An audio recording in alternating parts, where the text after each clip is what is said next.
Cocaine, కనాబిస్, heroine, మరుంజా, ganja ఇవన్నీ పేర్లు వినుంటారు.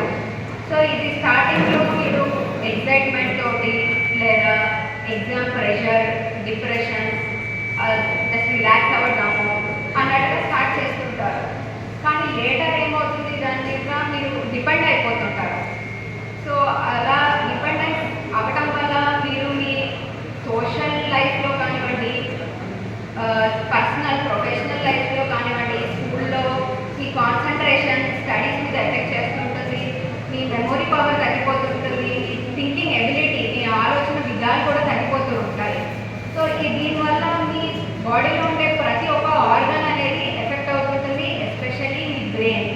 మీ మూడ్ స్వింగ్స్ వస్తుంటాయి, డిప్రెషన్ అయిపోతుంటారు, యాంగ్జైటీ వస్తుంటుంది, హార్ట్ మీద కూడా ఎఫెక్ట్ చూపిస్తుంది, మీ హార్ట్ రేట్ పెరుగుతుంది, లంగ్స్లో ఇన్ఫెక్షన్ వస్తుంది. ఆల్మోస్ట్ ఎవ్రీ ఆర్గన్ అనేది దీనివల్ల ఎఫెక్ట్ అవుతుంటుంది. సో మీరు దీన్ని ఎలా ఓవర్కమ్ చేయాలి? ఫస్ట్ మీకు ఏదైనా ఎగ్జామ్ ప్రెషర్ అవ్వచ్చు, ఇప్పుడు చెప్పినట్టు ఫ్రెండ్స్ కానివ్వండి, ఏదైనా ప్రాబ్లం ఉన్నప్పుడు మీరు ఫస్ట్ మీ పేరెంట్స్తో షేర్ చేసుకోవాలి, ఓపెన్లీ షేర్ చేసుకోవాలి. ఆర్ఎల్స్ టీచర్స్, మీ స్కూల్లో కూడా టీచర్స్ కొంచెం ఫ్రెండ్లీగా ఉంటారు, వాళ్ళతో షేర్ చేసుకోండి. లేదా మీ ఫ్రెండ్స్ ఉంటారు, వాళ్ళతో షేర్ చేసుకోండి. అలా షేర్ చేసుకోవడం వల్ల మీలో ఉన్న కొంచెం ఆ యాంగ్జైటీ కానివ్వండి, డిప్రెషన్, లో ఫీలింగ్, లోన్లీనెస్ ఇలాంటివి తగ్గిపోతాయి.